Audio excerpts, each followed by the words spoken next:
అంటే అమ్మ ఇప్పుడు చూడండి అన్ని పండుగలు కాకుండా నవరాత్రులు అంటే 9 రోజులు ఉంటుంది. మనం గుడికి వస్తున్నప్పుడే ఒక విధమైన అనుభూతి, ఒక విధమైన భక్తి, ఒక పారవశ్యానికి లోనైతుంటాం కదా.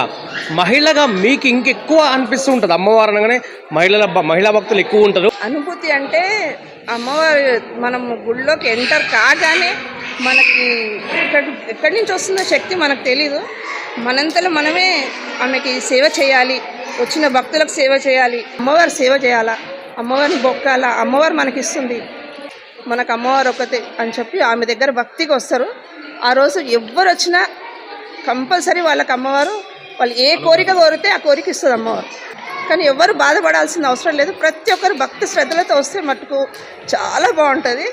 నేను ఇంకా చెప్పే వాళ్ళు వేరే వేరే ఏరియాల నుంచి కూడా వచ్చి ఇక్కడ మొక్కుతే మీకు బాగుంటుందని నేను విజ్ఞప్తి చేస్తున్నాను. ఇక్కడ అమ్మవారి ప్రతిరోజు హోమం జరుగుతుంది ఉదయం. ఇంకా అలంకారం మంచిగా ఉంటుంది అమ్మవారిది డైలీ.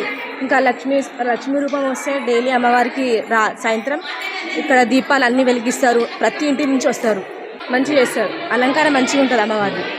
మనం ఏం కోరుకుంటే అది అవుతుంది.